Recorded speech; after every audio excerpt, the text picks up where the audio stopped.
Welcome to the International News Service. We're your hosts. I'm Kevin Harrison, along with... I'm Brian Camp. I'm Mike Wiebe.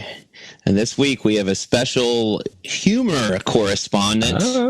Ladies and gentlemen, Shane Torres. Oh. Pleasure to be here on the Daily Show podcast. Hey, Shane. Yeah, exactly. Well, we're a hard-hitting international news source. You're kind of going to be our. We'll do a little bit of us being our. We're all three like a really well-hung Terry Grosses talking to you. Right. So, I'm going to add that to my Bumble profile.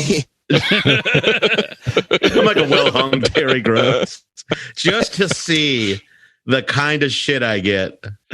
Now, Shane, you are, as Mike established, this is an international, so there's probably whole audiences. We have a lot of Panamanians, Okay. a lot of French, a lot of Danes, a French contingent. I'll do the whole thing at the end of this. So That would be, as is tradition. That'll be your weekly Van Halen song. That's right. And you are currently, I believe, in New York. Is that correct? Yes, I am. Yeah, I'm in Brooklyn. Yeah. Brooklyn. Yeah. Brooklyn. Very good. And they And say if you can make it there, you're able to make it anywhere. It is. Well, I did make it. Mm-hmm. Yeah. So I don't know about anywhere, but if this is the hardest, everything else is easy. They just let you in at FAO Schwartz anytime you want. I mean, I let myself in. What's that big piano like? I said, cut me a giant key.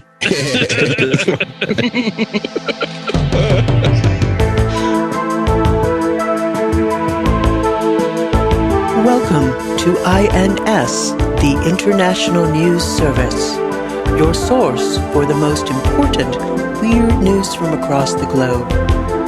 With news analyst Kevin Harrison, actor, comedian, and musician Mike Wiebe, and professional commentator Brian Camp.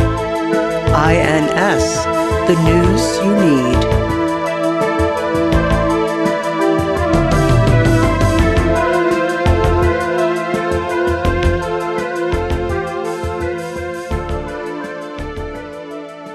I'm gonna recommend, though, if you go to one of these AI generators, just type in Paul Lynde is Dracula, and I promise you won't be disappointed. I'm not going to one of these because I'm truly worried about what I'll spend my time doing if I go into one of these. Darth Vader eating a hot dog. Pretty good. Yeah, there's a lot of hot dogs. You go in I went down a real hot dog hole with just anyone. Is that what they call it? And any character you want eating a hot dog, and then I'll add this: put trail cam because it look like the infrared night vision, so it makes everything look truly horrifying. Weird AI versions of people eating hot dogs. I don't like this on trails. I was gonna say, it makes me think of like if you had a cousin who grew up on a farm and got kicked in the head by a bull and just was always off, and you never could quite connect with another human, but he would describe things to you. That's what it's like, right? It's not.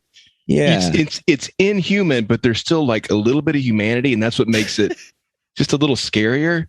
Because none of it looks right. None of it.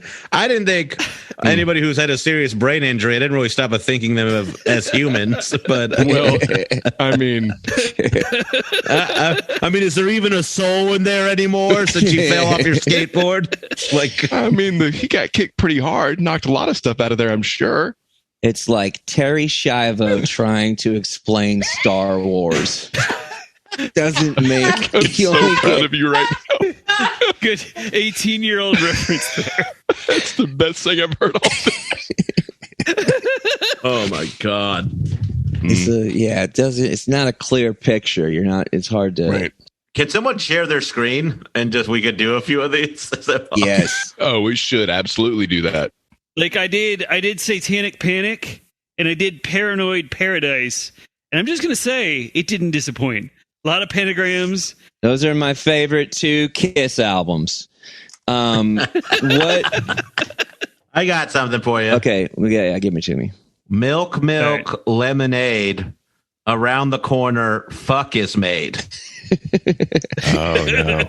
Just as we're gearing up to see this, I know that perhaps my comparison to a brain injured man child was a bit much, but you're going to see it. I truly hold no ill will toward judges. You are immediately going to realize, you say, oh yeah, that guy got kicked real hard. Is it almost like a sense of childlike wonder to it? Like you could say, if you said, hey, if I said to my nephew, hey, Noah, draw me, Right. I'm just going to give you these 3 words: skeleton, hot dog, happiness. Yeah. And then and then they're like, they have like a smiling hot dog with a spine in it. And they're like, Okay. you see, Do you think like, your I see how nephew you got might there. stab you though also? Because if that's part of it, like if you think there's a chance that your nephew's going to try to murder you or draw the picture, I think it's more like that. I think it's because your nephew is If your nephew's dangerous. right. Yeah, I dropped Here we one go. into the chat here. I dropped in hot dog with the works. One of those hot dogs has another hot dog on top of it. It looks it's kind of erotic. That's actually pretty. Some of them come out looking really like oil painting by George W. Oh Bush. my God.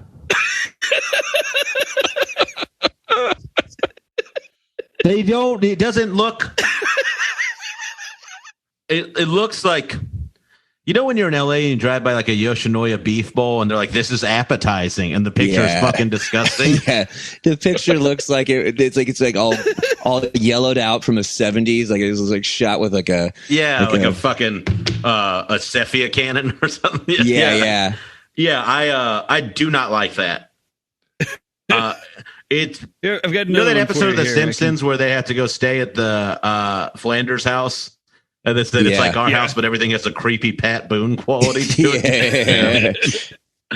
I've got one that is just the phrase, because I was listening to a podcast and I heard the phrase "smart and funny," and I was like, "Oh, that's probably pretty innocuous. Let's just see what happens." Wow.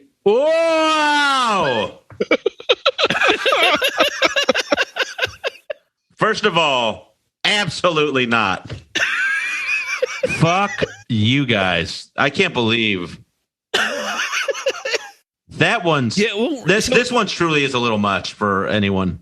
I did find one, somebody else that was just, somebody had written Jar Jar Binks at Nuremberg. Oh yeah, And I think I did that too. But if you type "smart funny" again, that's what you're going to get every time. I don't think so. I don't know, because I think it's scrubbing a whole bunch of stuff. I just put up the milk lemonade. It's not too crazy, but it looks like glasses of milk with lemons in them. Well, this is why it won't, like, artists have nothing to worry about, because it's not going to get the subtlety of like what that actually means. Yeah. I don't know though. I mean, it does evoke a response though, right? Yeah. There's something. Yeah, milk and lemons. That's even terrible. this is a little unsettling. There's something sexual in the milk lemonade everywhere. Fuck is made around the corner. Fuck is made. Oh, I think these are glasses of jizz. I don't think. Yeah, that's what I was wondering. Bartender, pour me another. That's right. I did write Alpha Monkey Mind Pills. Oh, I saw those. That looked good. Those ones came across great. Those ones those are on our Twitter. If the listener wants to look them up. These I would be proud to sell these pills. I do sell them. It's weird that it doesn't save its own. Like, yeah, it seems like it would save its own response, and then it would never have to generate a response. Because I'm sure people are putting in milk lemonade around the corner Fuck is made all the time. So why not have a saved version they can just use? That's what I'm saying. Is like, can you say now, like, do it different? I'm hit it again. It'll take a couple minutes, but I'm just going to see if it does the same thing again. Yeah, I can't imagine it would be the same because it takes so long to generate. Or it's just fooling us. Man, the company that I do the writing, the VR stuff with, they're starting to look into AI. It's kind of becoming. I think it's going to be a thing that people are going to kind of start doing on your own, because it's really just about making these like little choice trees and also like collecting data, and then It's like a game of Zork. I don't know. It's pretty crazy. It's like the term AI, like it used to be such like a crazy sci-fi ass thing, but now it's kind of used in everything. I mean, like they use it in video games to like, they're using it on like, you know, bad guys that you have to fight. Like it used to be like Pac-Man, all the ghosts do this very specific thing and they only do that kind of thing. But they're with the bad guys in video games now, they're getting them to like figure out like how you move and how you work and to kind of try things out and stuff like that, which I mean, I don't know, essentially like they're just becoming more and more complex, but as before they were kind of like pattern work or whatever. Exactly. It's just like regular patterns. So first of all, I don't really love that. Secondly, so like here's what is also interesting, like there will be dumber AI and smarter AI, like which is also kind of like, for lack of a better word, like, you know, I know everybody's worried that like once AI hits, they're going to wipe out humans and blah blah blah, existence will no longer be or whatever kind of thing, right? But then like what's to stop them from being like, well, you're kind of like a dumber robot than me. You know, like Milk lemonade around the corner, fuck is made. I did it a second time, and it's not the same pictures, but it's the same thing. Like there's nothing new there, but it's just different takes on glasses of milk with lemons either inside the glasses or next to the glasses. Yeah, so this is compelling. You know, this is the kind of scientific experiment we could make a lot of money off of. But you guys have to get on YouTube. That's like a real part of this now. Yeah, it is. You know, we're just fucking around on a computer describing things. I'm glad that the listener, you're probably listening to this on some kind of computer. So I would say play along. I don't know what you're talking about. Yeah. A computer in your hand. I have those. And that's the problem with the world today is everybody's on their phones and fucking phones. I'm Christopher Titus. It's getting edgy. We do have a service that we send out CDs on a rental basis of each individual episode. It's a real upper tier Patreon type situation. Yeah. You are killing it. What all podcasts are you doing now? You got your own. I got the one with Kyle on No Accounting for Taste. Wait, Kyle who? Because our listeners are from all over the world. Kyle Chandler from Friday Night Lights. Friday Night Lights. And then I only do podcasts with Kyle. One with Kyle Kinane, the comedian, which is our least successful one. And I have one with Kyle Rittenhouse. I'll tell you, that guy, he doesn't know what he's talking about. Yeah. He's a piece of shit. And I wish somebody hit him with a car. It'd be funny if it was like, I do a podcast with Kyle Rittenhouse, and we just go through every episode of Unsolved Mysteries, and we just talk about it. Well, what we do is we listen to Office Ladies, the Office podcast with Pam and Angela, and we dissect how we would have done it as men. Yeah. And he's not real popular with the ladies. Did you guys see he lied about getting into Texas A&M? Yeah. He lied about, and that he was like, I got in, and then A&M was like, no, you didn't. And then apparently there's another place. He was like, well, yeah, but I decided I'm going to go to this other place, and the other place was like, you're not going here either. It was like Blaine College or something like that. Well, yeah, it's also like, I don't understand why he's lying about this stuff. Like everybody is going to fact check everything this guy does for the rest of his fucking life. Yeah. Right. It was probably not real sharp. I was. Oh, you think? Might have been kicked in the head by a bull when he was a kid. I was but when they first announced it, and I was just so bummed. I was just like, really? Does Texas need another fucking embarrassing ding? What are you talking about now? It's just a big state, Mike. It's just a big state. It hurts though. As someone from there who lives in, like behind enemy lines in Yankee territory, like it sucks trying to defend like what I like about the state these days. Yeah. It is. It used to be a lot cooler, didn't it? Yeah. I really feel like it did, but at least I get 7 emails a day from Beto. Yeah. He needs your support. At least used to be real easy to go, well, Austin, and now like, no, you can't do that. Doesn't work anymore. And really? You live in propaganda? Jordan Peterson, capital of the South. Right. Well, I mean, Ann Richards was our governor. True. We almost had the superconducting super collider, one of the greatest scientific achievements. Now, what was that? Let everybody know, since that was like 30 years ago, Brian. It was Ann Richards was one tough grandma. Yes, no. Do not confuse her with the comptroller, who I don't like at all. Oh, is that not the same? I really thought that. Nah, the one tough grandma lady she's kind of a fraud. She wanted to be an Ann Richards type, but she wasn't. Is that Deborah Medina? No, I don't know. Nobody cares. Okay, but the super collider was people are really into that. Well, people are. We have some Swiss listeners. Isn't that where the Hadron thing is? Right? Okay. I don't think we've ever had a listener in Switzerland. I love this podcast. Well, they all spoof their accounts. They live out of country, but they work in Switzerland. Kevin, do we have some news that you need to and we should get to? I do have some news for you guys. Our first story comes to us from The Economist. Heard of it. There is a growing body of evidence showing that psychedelic drugs are very effective at treating depression, anxiety, and numerous other mental health conditions.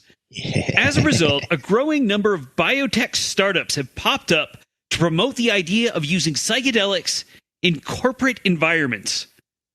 One use is psychedelics in mental health. For example, American soap company Dr. Bronner added therapy that combines ketamine and counseling to its company's mental health plans. And a company called Field Trip, which provides psychedelic experiences in Amsterdam. That's cute. Field Trip, sorry. No, it's good. I'm real stoked that all these companies, just out of the goodness of their heart, are making charitable contributions. There's no money to be made off of this at all. I'm glad this seems like pure science to me. Yeah, it's like the cancer industry doesn't make money. Yeah. But so this company called Field Trip reports that multiple NBA players were about to quit their career due to mental health concerns, but were put back on their career paths after using Field Trip. That's what kept me in the NBA. Drugs. Yeah. Also, 2 is a multiple. Yeah. Like that's where you have to be very discerning, right? Because it could just be 2 guys just had good trip and they're like, I found my jump shot. I'll give Summer League a shot. And what if it wasn't NBA players, but just NBA employees, meaning concessions guy at the stadium? Yeah, there's just some guy at the Rose Garden in Portland just frying his fucking balls off, dipping corn dogs. Yeah. I was just getting too stressed out, passing out beers up and down that stadium, but then I found my zen with it. After a good ayahuasca blossom. A fucking microdose from the third quarter on, and I'm fine. My kids have a father now. But some other companies are seeking to feed their employees psychedelic drugs for different reasons. The owner of a German psychedelic retreat company called The New Health Club says corporations are staging retreats that involve psychedelic trips to make executives more empathic, enhance team bonding, boost creativity, change company culture, and to allow staff to experience, quote, a heightened level of consciousness. And this isn't only happening outside of the U.S. One asset manager for a big company reported struggling over whether she should accept an invitation from a client to an illegal ayahuasca retreat at a villa in California with a shaman flown in for the occasion. Other companies, however, are leery, as these retreats have led to several top executives quitting after they began questioning capitalism and the nature of work, and presumably so they could attend more Fish concerts. I'm not a big psychedelic guy, but this sounds fucking awesome. Here's what I think. I wish they would just say, after every time they're like, to make them more empathic and creative, they also just said, parentheses, money, money, money, close parentheses. Let's just not forget, even if they are those things, it's all still in the quest of the mighty dollar. Yeah, totally. At no point is it going to be we know sometimes we practice things and do them and it makes us more money, but is it moral? I'm going to eat mushrooms about it. If that was what they said, I'd be I want to believe that, but I don't believe you. I don't know. The goal isn't to figure out a consciousness to make this world a better place. It's how can we connect to the psyche of each individual consumer and up their buying percentage by 12% this quarter. How can we data harvest without phones? Like this, like this. That's what it seems like to me.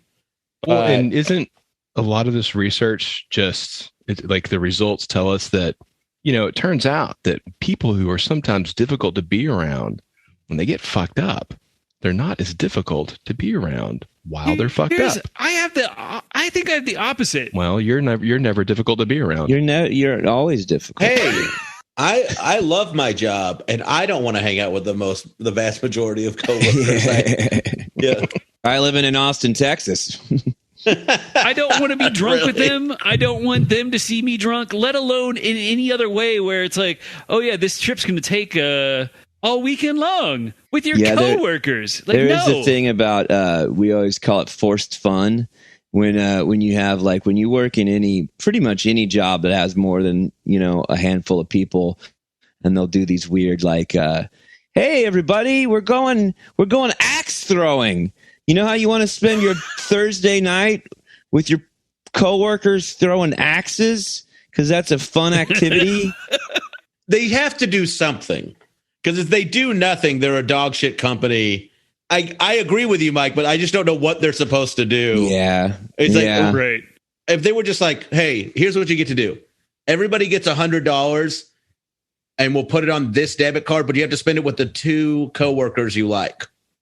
The only that's an option. Just give everybody a half day. Honestly, I think $100 I would be with. Well, depending at various jobs, there's some jobs that I'd be like, oh, that'd be great. There's definitely some that I'd be like, you know what, you guys can take it. I'd rather not have $100 worth of stuff.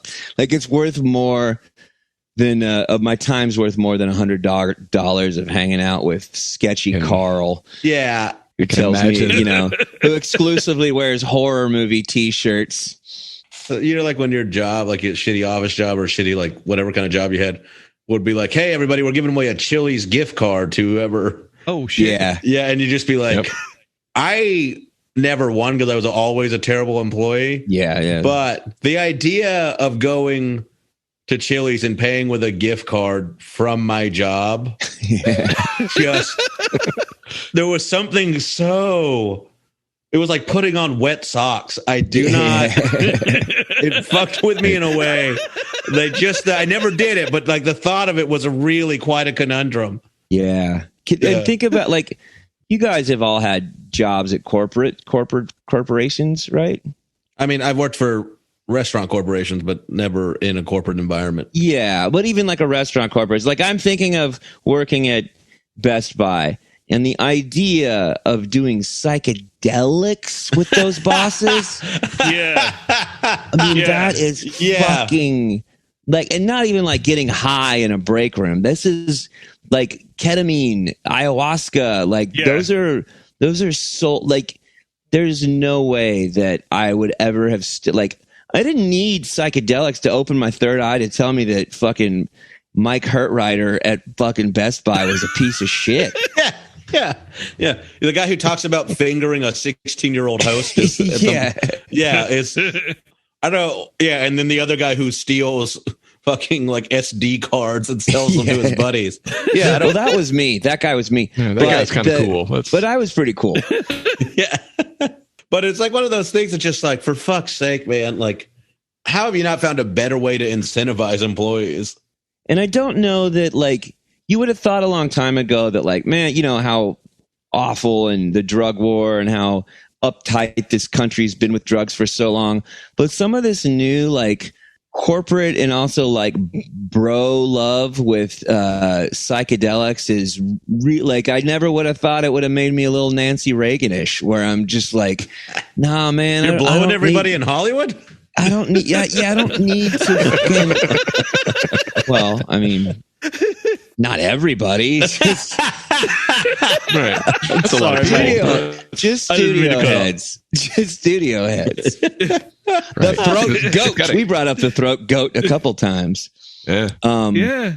But you know, that weird thing is like, I can't believe, like, it's occasionally I'm like, oh, I can't believe I'm bummed out that more people are doing psychedelics, but it is like sometimes the wrong people. Like, you know, yeah, I do psychedelics to help my MMA get more better or whatever. Like, it's like, I mean, but like, here's the thing: is like, I so much agree with you, but I'm just like, is it just that I don't like that person and it's not that big a deal? You know, like that kind of.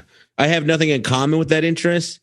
Maybe there's like a rad person out there who is like, I do MMA and I eat mushrooms and I'm just I don't think I'm a prophet, or you know, like yeah. There has to be a muted version of that. I'm just see one. I'm sure there is. I'm sure there is, and they're just quiet about it, and it's actually probably made their lives better. And anyone whose drug use is their personality is someone I don't want to be around. Hey man, weed guy but sucks.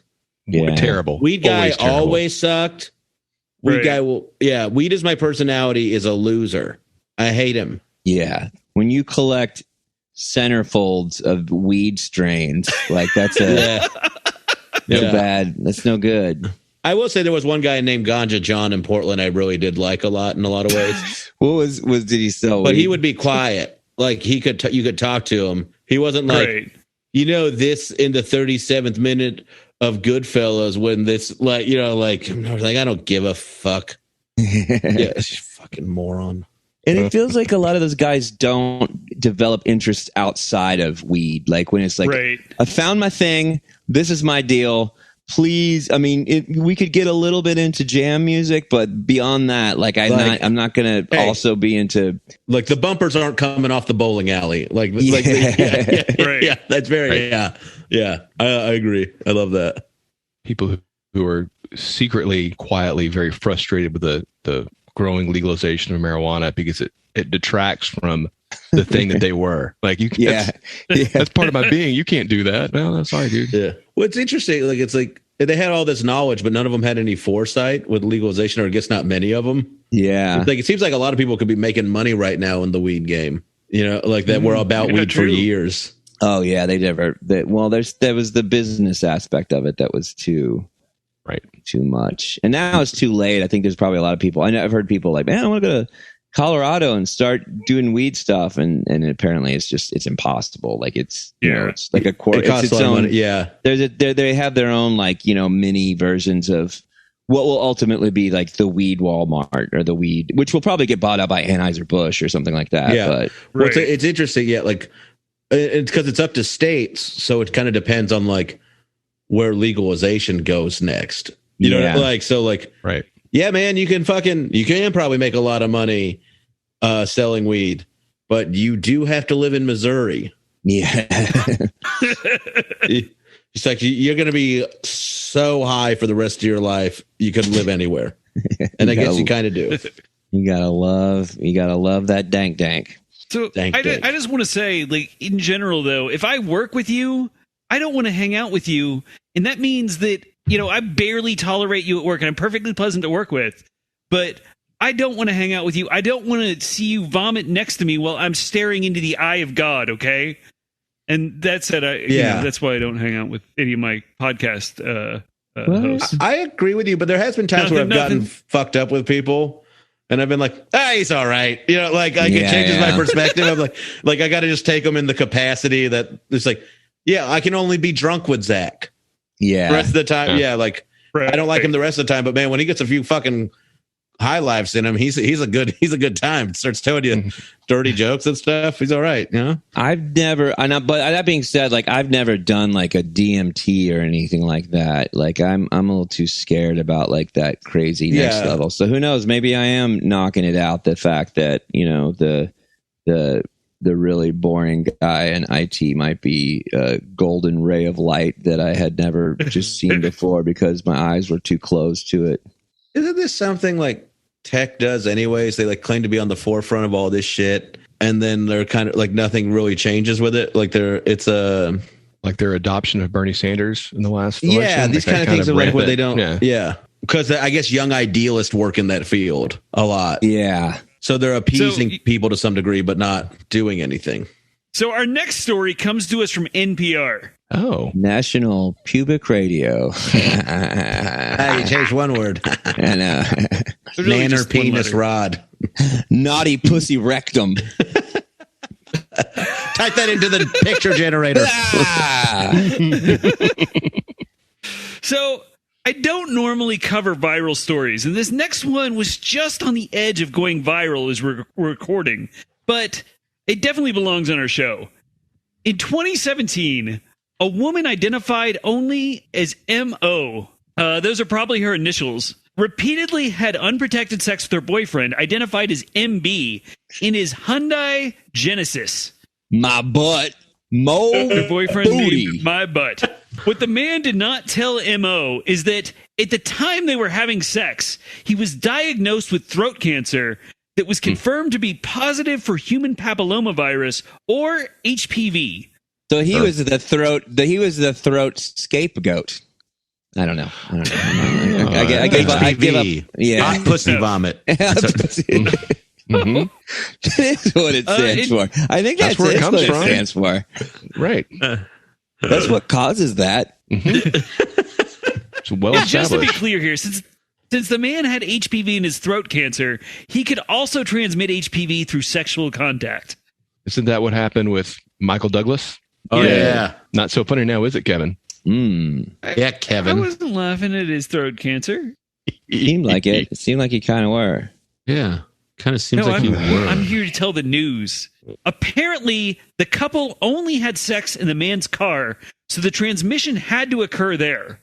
M.O. took the man and his insurer GEICO to arbitration, which is like a private court here in the U.S. I don't know if they have arbitration in every country. GEICO was included on the theory that the man, quote, was insured against his personal liability arising from his negligence in actions involving his automobile. But GEICO chose not to participate and said auto insurance didn't apply because the, quote, damages claimed did not arise out of the normal use of the vehicle, which... Well, that was normal for them if that's the only place they fucked. Yeah, I feel like having sex in a car is not uncommon. Like, I don't think it's I don't think it's an everyday thing, but... I've done it. See? Breaking news, I'm a rare listeners. We should have a segment called Michael Wiebe, 16-year-old brags. And the first one is, I've done it No, in a car. I've never had sex in a car, but I did touch a boob once. So Just There we one. go. can you get HPV from a boob? What was it like? Soft. Maybe. We need a doctor's opinion on that. Nevertheless, in March 2021, an arbitrator awarded M.O.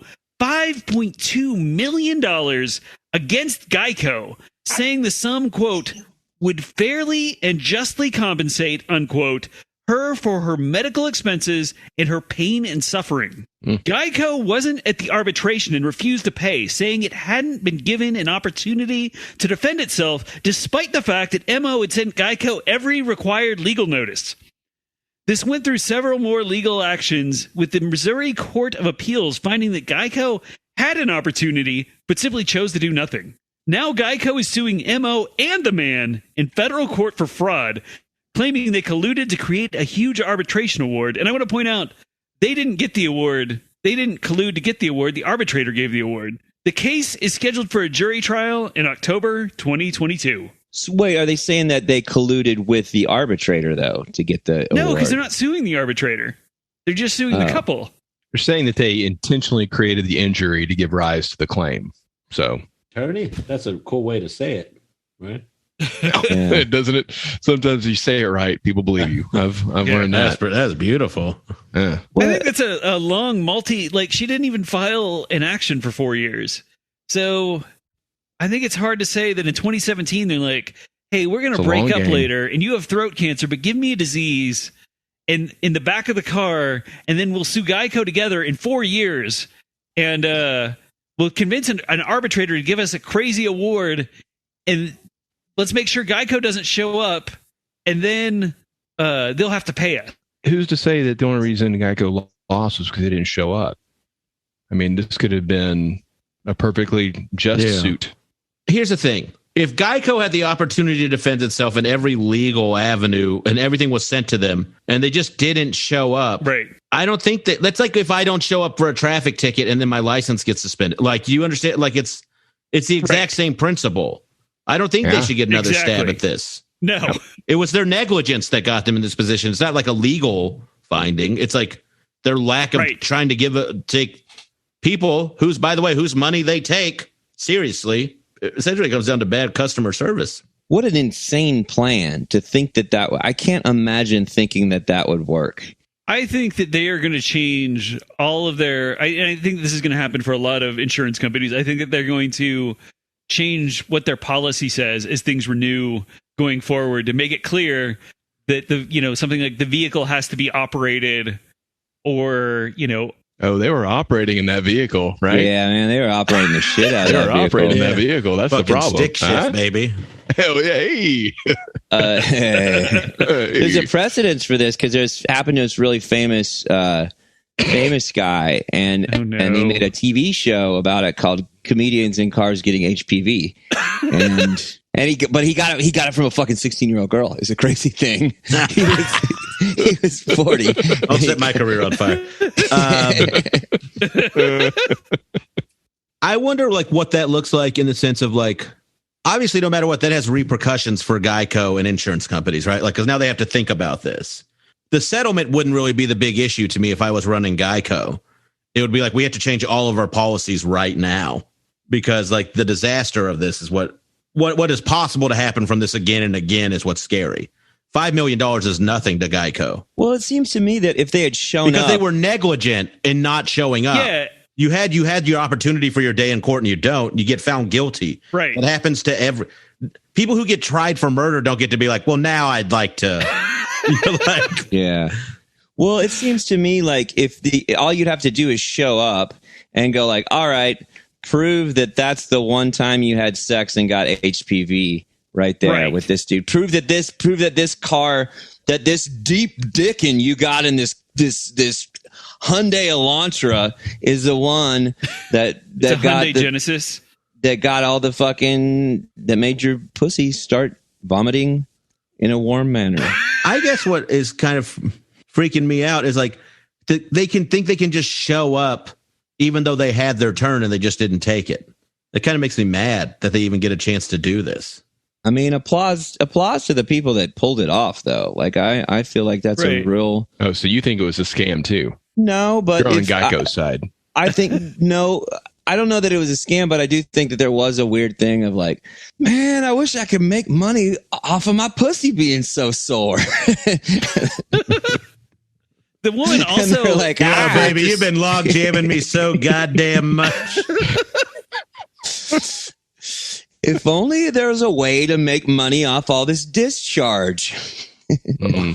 Well, yeah, I don't like that gecko. I don't like. Dude, I hate that fucking lizard. Animated lizards. I don't like that at all. I don't like what they've done with that. I think we've solved this. Are we ready for my segment, my closing segment? Yeah, I believe it's time for Mike's Corner.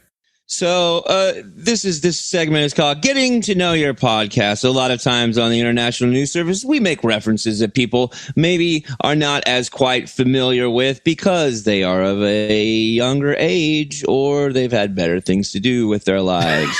But this is where we're going to reference something we've already talked about and go in depth. And this is episode 3 of the Glenn A. Larsonaissance. We're talking about the productions of Glenn Larson. He did, if you don't know Shane, he did a lot of TV shows in the 80s. He did Battlestar Galactica, The A-Team. He did Manimal. He did, I don't know if you're familiar with any of these TV shows. Automan. Yeah. The Fall Guy. I know Fall Guy. I know Fall Guy. I know of Fall Guy. He's a man of many talents, mostly kind of ripping off various other properties and combining them for TV shows. And in the year 1979, he did a movie called Buck Rogers that became a TV show for 2 episodes. Buck Rogers, starring Gil Gerard. In the early 70s, there was a role for men with straight hair and bowl cuts. Grown men masculine men like John Denver and Kris Jenner. Right. And Gil Gerard.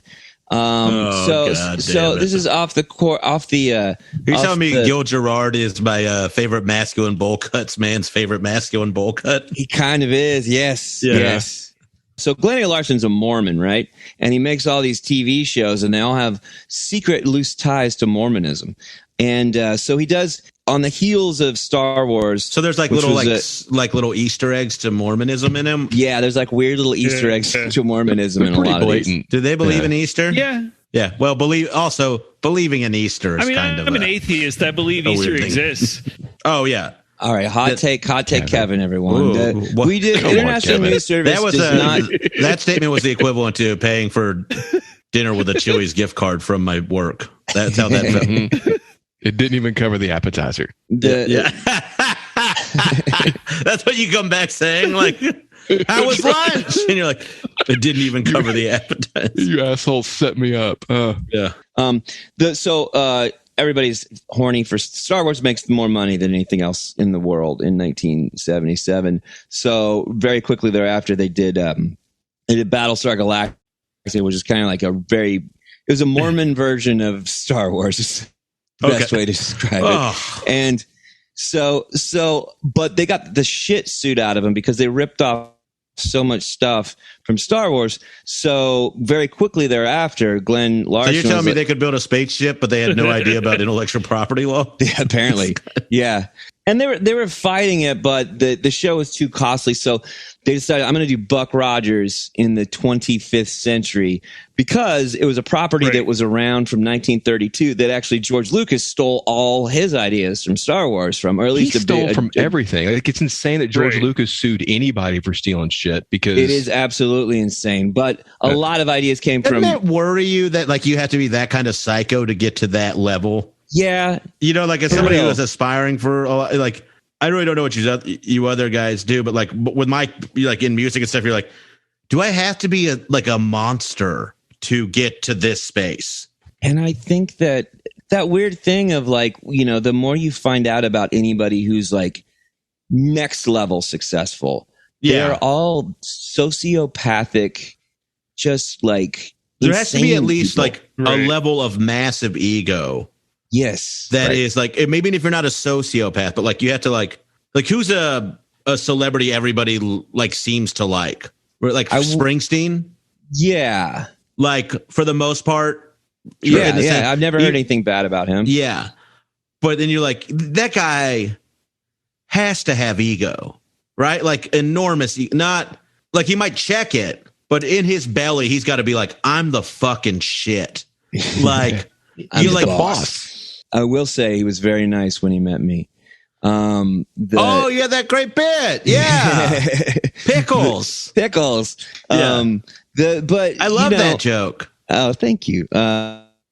He really, but I don't know, maybe it is a weird thing where he knows like I kind of built my thing on being cool, and like my thing is built on being cool, so I kind of got to stay cool, or I'm really like, I'm not really. You're like one day you'd like the most viral video ever would be like Springsteen driving on the shoulder of a jammed freeway. Yeah, totally. Or just in a restaurant, like, where's my fucking salsa? Do you know who the fuck I am? Well, get a busboy out here to bring me some. Well, they don't call me the boss because I don't send orders back. So tell me about Buck Rogers. Oh, yeah, that's right. So anyways, so Buck Rogers, and it's based on this, it was a book in like 1931, 32, and then it became a serial, and very quickly thereafter. It was a comic strip too, wasn't it, or no? Yeah, like a comic strip serial. Then later it becomes a movie serial that they played like little runs before then. And Flash Gordon. Like Marmaduke? It was Marmaduke. It was the first Marmaduke. Okay. I didn't know. I want to make sure I understood. Yeah. I said Buck Rogers, but I meant Marmaduke this whole time. Okay. He's a giant red dog from outer space. He trips over shit constantly. I just asked a clarifying question. I don't think you don't get to get all mad about it. Marmaduke. Just needed to know. And then Flash Gordon, which is essentially the same thing as Buck Rogers, took its whole. All these sci-fi properties, I think the more you find out, they just completely keep recycling each other the whole time. They kind of just put a new different brushstroke on something. A different brushstroke on it. But at one point in time, like there's a Buck Rogers radio show. It's super popular. It's about a guy. There's a bunch of different origin stories that are slightly different, but the same thing every time is he gets frozen in outer space and he isn't thawed out for 500 years, which is, again, mostly ripped off from Rip Van Winkle. So it's all, but anyway, so he gets thrown out and he opens up in this new society where there's like mutants and the people are real strict and they're not really used to his animalistic man-like ways, and all the women are super fucking horned up by him, and he gives all of them HPVs inside little spaceships. And sperms are like little spaceships. Little spaceships. Cut to 1979. They're getting sued. Glenn A. Larson's getting sued by George Lucas, and like, well, what can we do because this sci-fi fad is like blowing the fuck up.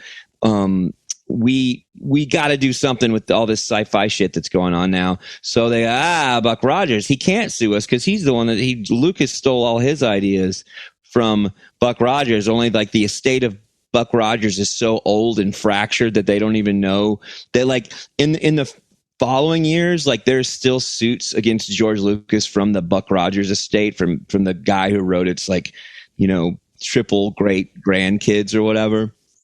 But so they have a way smaller budget, and what they do is, it's a weird thing. Like some of these TV shows, like Battlestar Galactica, they film a pilot and then they ship it off as like the studio, NBC and Universal. They ship it off as a movie, and it does stuff overseas, and they're like, okay, it seems to work, and then they'll turn it into a TV show afterwards. So there's a movie of Buck Rogers out there that's the pilot with more stuff where he actually like swears and calls a chick ballsy. He says shit, and he kills a guy in it. And then when they ended up doing it for the actual pilot on the show, they cut all that out. So it's Gil Gerard, the masculine man's bowl cut, and Erin Gray is his sort of semi-love interest. She was also Ricky Schroeder's, I guess, stepmom on Silver Spoons. Do you ever see Silver Spoons, Shane? I never watched it, but I know he's in the news these days. Oh yeah, now he's more famous for his good ideas than his acting. Knowing how to treat people, that's his claim to fame. But she is just gorgeous. She was a swimsuit model that ended up getting the gig. So anyway, it's Gil Gerard, it's Erin Gray, and they got this guy named Tim O'Connor he's this old guy, leader guy, and then there's a little robot named Tweaky, who's just this little robot, because you gotta have a robot, and there's never been a more dome of a penis headed thing in the world. Like it's just a perfect penis helmet, and it's voiced by Mel Blanc, who did like Bugs Bunny and Daffy Duck's voice. That's big. Yeah, it's huge. He begins and ends every sentence with the word beady beady beep. So then, hey Buck, where are you going? Where are we going, Buck? Beady beady beep. So everyone is starting with that. It's a very good impersonation, actually. That's really good. It's just a little stiff robot, and they had actors, a little person playing this person. And Brian, you like Buck Rogers, right? You're a fan of Buck Rogers. Sure, yeah. So anything anybody worked on here, whatever they worked on next would have to be something of very good importance, right? Something great. I don't see anything bad happening for me agreeing. Yes. Definitely work on something good after this. I feel like there might be a little bit of this step's a little bit taller than the other one coming up. I don't know. I feel like this is... actor was in The Addams Family playing Cousin It. Shane, you give us the answer. Do you feel that The Addams Family or The Munsters is a superior horror-based 50s sitcom? And later movies don't count, so... Not gonna limit things, but you're trying to pin me on a remake. It's bullshit. We're talking both shows. And also, there's no Munsters remakes, are there? They're films? making one now. Rob Zombie's making one right now. Well, then Brian's that's going to favorite win. musician. You shouldn't have told me that. That really put the finger on the scale. Yeah. I like that uppercut there, Brian. That was nice. Good form. All right. Munsters is so underheralded as a show. Like, Thank you. it Thank really you. is. Oh, this feels so good. That's right. Yeah, This feels great.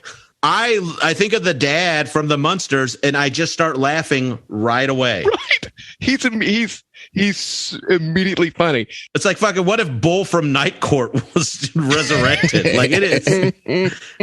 And then, like, This is the greatest day of my here's life. the thing: the mom. Oh God, she gives Katamiya a run for her money. That's a pretty even flip of the coin in babedom. He is making every point I have ever made about the greatness of the Munsters. I do. You are a good person. I'm like, you are a good person. You are coming up short though in the children department. That's What? Butch Patrick with his. Yeah. It's like the Little I mean, Wolfman kid? Wednesday I don't and know. Pugsley are the Laurel and Hardy of goth. Like they are, you know, like when, I don't know. to have a depressed child is such a funny thing in that, like in that area, and to have it be that way, Okay. Well, sounds like we have a split decision. Well, that's charitable. I guess it's really. I guess the only thing is Adam's Family has a pinball machine game, so that's really the. Oh, the well, part you know, there's a Munsters one on the way. So, do you build them? Because I don't know if they're. Well, sure, if they're making a movie, and while yes, That's a good having a depressed child is funny. I agree. But don't you think Funny to everybody but us. but the niece of the Munsters who lived with them, who was perfectly normal and considered herself hideous. Yes. That's a funny bit. Yes, but And it's it like, never gets old. It's every time it's how fresh. often can you go to that well? I will say this, though. The Munsters did not have any lineage to Buck Rogers. Case closed. That's a very good point. Back to Buck Rogers. It's a horny show. Everyone's covered in lycra, slick, tight lycra. So much so that Aaron Gray said that she used to pop out of it and they had to sew it back up real slow. And so the first season, it did pretty well. The first season. But did they say real slow, or is that something you added in for yourself? I mean, if it's that, Shane, if it's that tight, you're going to want to be real careful so you don't accidentally prick her delicate legs when you're sewing that little hole up. Jesus Christ. I feel like I'm about to get herpes in a GEICO insured vehicle. They got this show. It's going pretty good. It's all about how Buck Rogers comes back, and initially the pilot's real gritty. The show's a little bit campier, and Gil Gerard gets fucking mad. His show's not supposed to be campy. The pilot was super serious. He got to say shit. He went to go run around in quote New Chicago where there's mutants and fight them. All of a sudden they get in this pilot. Everything's watered down. There's no New Chicago. He's just running around, getting half naked and wrestling other men in some episodes. It's a pretty good one. He's mad. And he starts getting mad. Aaron Gray, who is, keeps popping out of that suit. She's got actually a really kind of cool, she says this is kind of one of the more feminist roles of the time because she's like a commander. Oh, yeah? She's over Buck Rogers. She has they're co-leads really. But Gil Gerard's getting mad. He's like, I'm fucking Buck Rogers. So there's some tension there. He starts throwing demands around, starts almost threatening to walk. There's all kinds of back and forth. Finally, they're like, okay, Gil, we're gonna do something more you like. So second season, Glenn Larson takes off, and they make it completely. It's almost a new concept now. Instead of being on Earth, they're in outer space, and they're on a space mission, not unlike Battlestar Galactica, where they're trying to find the last thing. And in that one, they bring him a new lead, and it's this guy named Hawk, which is a person that I don't know if you've seen Rick and Morty. There's a guy named Bird Person on there. If you've seen that Rick and Morty show, and I don't want to. I've seen the show and I enjoy it, but I fear everyone who is a fan of that show. That's how everyone feels. Like, yeah, that's how I feel about a lot of things. It's a legitimately good show, but to say that out loud, I've never once said that I like that show, and I'm not like a completist. I don't have a tattoo. I've never freaked out in a McDonald's over Szechuan sauce, but it is a thing that their fans have really made it difficult to say out loud that you like it. But I think that's when you should kind of lean in more, because you can provide the good example of it. Like of a fan. You're like, I'm not saying you need to get a tattoo, but I think like maybe when some places a henna tattoo. Yeah, right. Maybe when some places out of Szechuan sauce, you go, hey, you are disappointed, but you go, that's fine. I'll have honey mustard. Yeah. Well, it's cool to hear you say that, because it was brave of you to stick up for the Munsters. And I think it's easy for people to forget how good of a show that was, because a lot of people have kind of lionized the Addams Family. And so as someone who holds as they true should. Look, it's there's fine. 4 heads on Mount Rushmore. Right. And they were all awful and people. Grandpa, Herman, Lily, and Junior. Brian, I can tell 2 things. Since you're in Fort Worth and you have that accent, you watched a lot of Channel 39 growing up, KTXU. Absolutely. Yeah, absolutely. That is you provide that to. I want a KTXU t-shirt. So somebody get on that for me, listeners. Did you ever watch Slam Bang Theater? I'm gonna watch it after I hang up. I'm already on my computer. The Three Stooges comedy show where you were introduced funny to Shemp.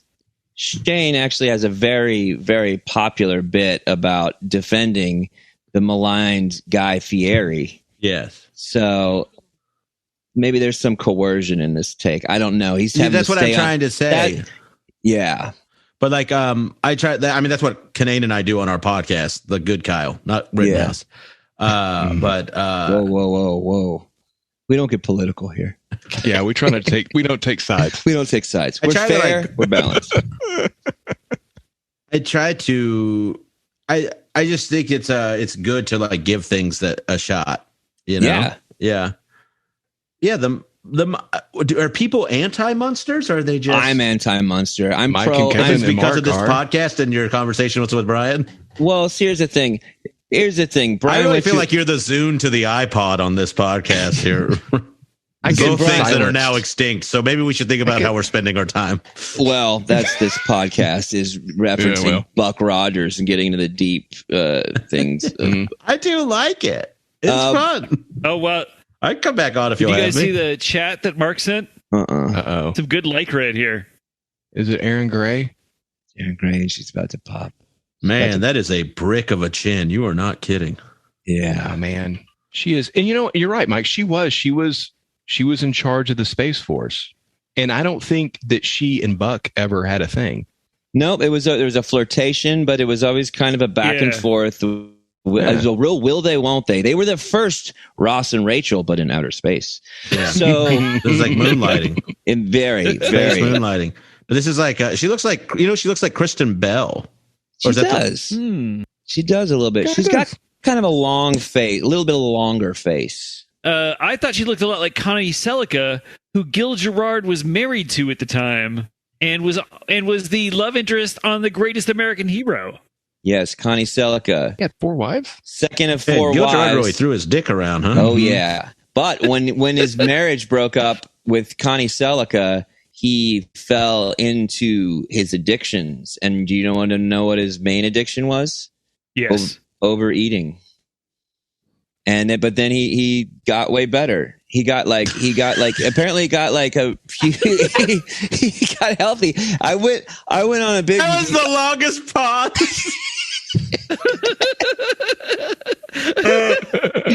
He's doing good. He's still alive. He's doing just fine now. He's still alive. He's doing good. So is Aaron Gray. They're both in their mid 70s. So anyway, the second season was real shitty and everyone hated it because they changed the format. Aaron Gray's role got reduced drastically. And best thing about the there's show. conflicting stuff because apparently he was bummed at first that he wasn't getting enough screen time. But supposedly in the second season, he hated the way it was going and said, they were going to write her out of the show. And he said, if you write her out, I'm out. I'm fucking Buck Rogers. And Mel Blanc left because his throat got hurt, and it died kind of a sad little death. Yeah. And Hawk, who was the Birdman, he was kind of a ripoff of Spock. But it remains a really lovely, horny show. There's a lot of horny walking around. The intro to Buck Rogers is amazing. It's a great little best sequence. But this is what's crazy, Brian. If you go and you watch the pilot version, it's a way longer thing to where it's hot chicks. Aaron Gray's one of them, but a bunch of hot chicks sitting on the words Buck Rogers on a big light. They're just lit up words, and Buck Rogers is sleeping, and they all come up and kiss him. And it's very, very James Bond opening. What? Kind of stuff. And it's crazy that this guy was handsome. Like, that's not an attractive person. Like, it is very like, he definitely looks like a mechanic. It was his era. It was the era of the mechanic looking white guy. I was thinking football coach. I was thinking like junior high football coach. Before they knew how to like battering ram gates at castles, he's the guy whose head they use. Like, this is fucking.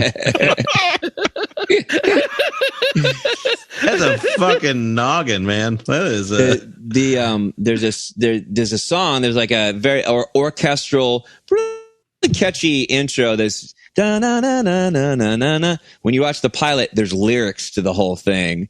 Where will you find me, and where will I be? It's wow. Oh, I remember that. I can't believe I haven't seen that. You can look up the pilot. But sadly, they keep trying to reboot it all the time, but it just kind of hasn't really happened. This shit can't get off the ground again. It's just nuts. I know. The best episode is called just the theme song alone. The best episode is called Where Will You Find Me, and Where Will I Been? The best episode is called Space Vampire, I've found, and it's about a vampire from space. Yeah, he's got a big head and a big unibrow. Mm-hmm. And I remember that. It was crazy though, because I was such a little kid when this came on, but I remember watching that and being really kind of freaked out by the space vampire. So that is everybody call him Grandpa. There's not everything vampire is fucking monsters. It's not. No, but I mean, we're just there's That's connections. True. Yeah, and I think the Monsters was the original. Did you guys actually know that Bram Bram Stoker's Dracula, the original IP for it, was a spec script from the Munsters? Yeah, I don't think that's not. It was. True. I mean, it was a play for sure. Yeah, but it was because of the Munsters. Yeah, right. Everyone knows that. Right. I don't think that's. And then to capitalize, the Transylvania accent is really just something like two Polish guys in a Burbank. Yeah, based off characters that were originally invented in Buck Rogers in 1932. So technically, it's all. Yeah. Well, that's all I have on the part 3 of the Glen A. Larsonaissance. Yeah. Do you have a tease for how we're going to close out the series, Mike? We're going to close it out with a couple shows. We're going to wrap into one. But next week we've got a good, and every show, I will say, every show that we've talked about so far has made a very young version of me horny. Oh, Aaron Gray. Yeah. Well, I'm telling you this right now. It's making the oldest I've ever been so far version of me pretty horny too. Yeah. Wow. So Shane, if people want to track down your comedy stylings, how would they do that? Well, I'd love to tell you, but I can't. I joined a pro union comedian union for streaming rights, and now everything's been stripped off the goddamn internet, and I'm really regretting it. And I'm so pro union, but God damn it, if they don't get something done soon, I'm going to have to quit and just kind of sell out and get. I need the exposure. Do you don't have a Twitter or anything? No, I'm off social media completely. Yeah, I'm on Twitter. Oh wow. No. Well, I found your album on Apple Music. I bet it's on Spotify too. It's not on Spotify. Least, right? They took it down. Oh wow. Because I fought the man. Damn. You guys, if Mike, if you want to take your shit down in solidarity and stop working for the war machine, you let me know. I mean, you joke, but I've considered the Spotify end of it because the streaming is so low. But it's that same thing of like, well, I don't know, people. it's such a shitty fucking toss up to have. Yes, it is. To have to do that to like.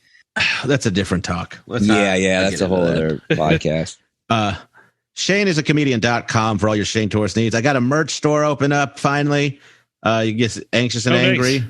If you go to them, nice. Anxious and Angry. That's where gamblers and Draculas have all their stuff. Too. Yeah. Ryan's the best. He's a good guy. Yeah. Come see me live. And then I have the podcast with Kinane at No Accounting for Taste, where we defend the malign things such as the Munsters. You're a hero. Yeah. You can come on anytime, Brian. I love that. And did you say that it is ShaneIsAcomedian.com? Is that is that the site to find it? And there are tour dates and whatnot on there? Yes, and there is. Ways to locate you? Yep. And awesome. Shane Torres across all social media platforms. Torres with an S. Nice. Yeah. And 2 R's and a T and an O and an E. So that wraps up another week of the International News Service. Find us across social media at International News Pod. Email us at internationalnewspod@gmail.com. At your next company drug retreat, play a little INS because we need stoned corporate sponsors. Check out the INS merch store at Redbubble and our Patreon. We'll see you next week. Thank you for listening to the International News Service. Don't forget to rate, review, and subscribe to the podcast. INS, the news you need.